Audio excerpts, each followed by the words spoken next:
What's up, farming family? How y'all doing today? Today, we're going to be talking about Course's debut power paddles, the Fire series. They have the EX, which is the elongated, the HX, which is the hybrid, and the SX, which is the wide body slash standard shape. I do have a code for this company for 10% off. It's Farmer. If you use that at checkout, I will get a kickback from that, but you will get a 10% discount, which will drop these amazing paddles even lower. But yeah, I'm gonna get into all the specs on this. These are really quality paddles, and I really like the design on them, especially this down here. Usually when there's, surfaces like this, I don't really like it because it messes with the spin. But with it being right down here next to the handle, it doesn't really affect anything. Because if more than likely, if I'm hitting anything there, I'm in a crazy predicament and it's not gonna go well regardless. But yeah, let's get into this review, y'all. Hope you've been doing good. The first one I want to talk about is the HX.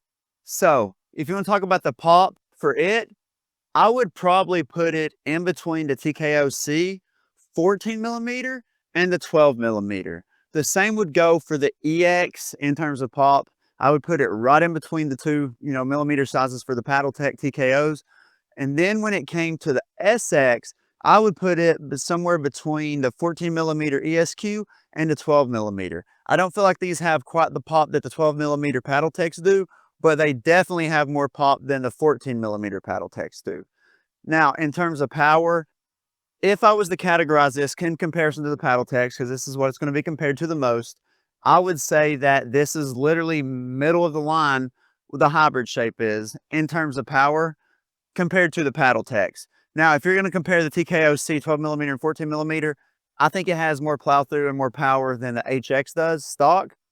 But I think the EX is in between the TKOC in terms of powers for the 12 millimeter and 14 millimeter.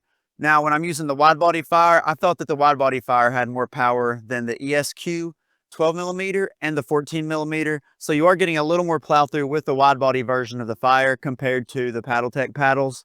But yeah, in comparison wise, for the most part, these are sitting nicely in between the 12s and the 14s from the PaddleTech series.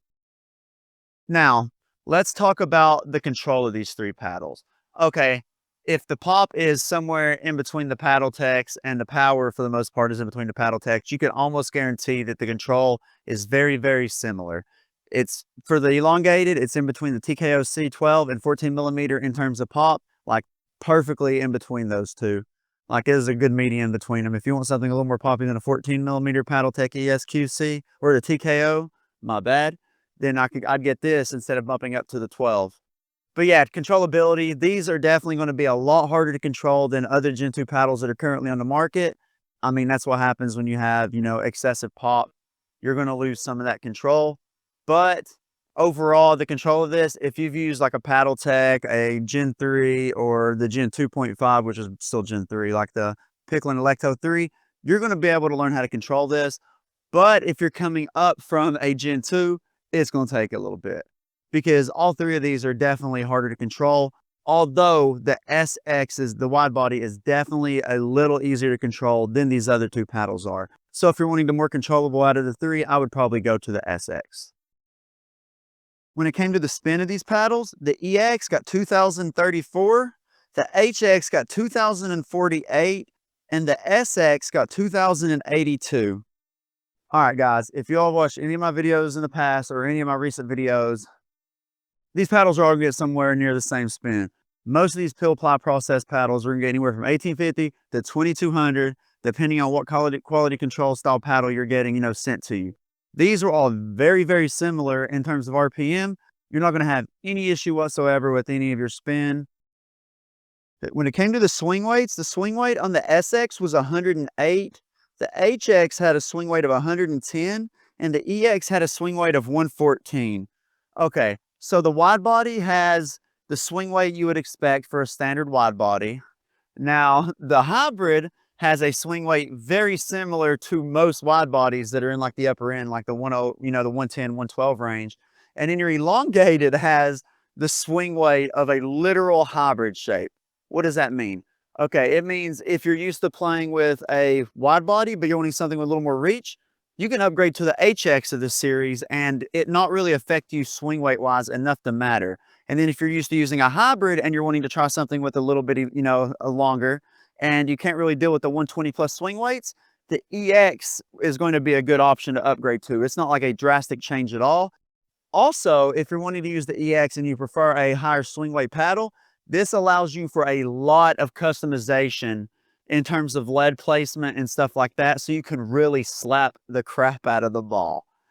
But yeah, right out of the box, the SX came in at 7.7, the HX came in at 7.8, and then the EX came in at 7.8 as well, right out of the box. The SX twist weight was 7.04, the HX twist weight was 6.43, and the EX twist weight was 6.21. Okay, so in terms of wide body, you're getting a really good twist weight, which is up there with some of the best. In terms of hybrid, it is slightly below this. It's below the 7.5 or, the 6.5 threshold that you're wanting for it to be considered average. But with the low swing weight, you can add lead tape to this to make up for that. And then for the EX, it's got a lower twist weight too, still below the 6.5, but you don't really expect the elongated paddles to have a 6.5 twist weight realistically. But hey, the swing weight's super light and the actual stock weight's super light, so you can slap lead on there and increase that twist weight. In terms of the sweet spot, these were basically considered average to me. I didn't see the sweet spot as anything crazy. What it does allow though is, since they're light swing weight and light static weight, you can put lead tape on there and you can change it and make the twist weights better.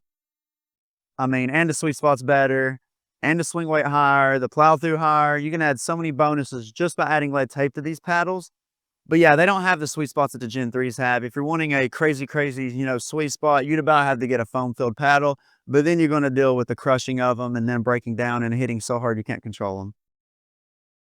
So when it comes to the price of these paddles, these are $169.99 before my 10% discount code. You guys are going to see me squint a little bit here. The sun is a little bit blinding.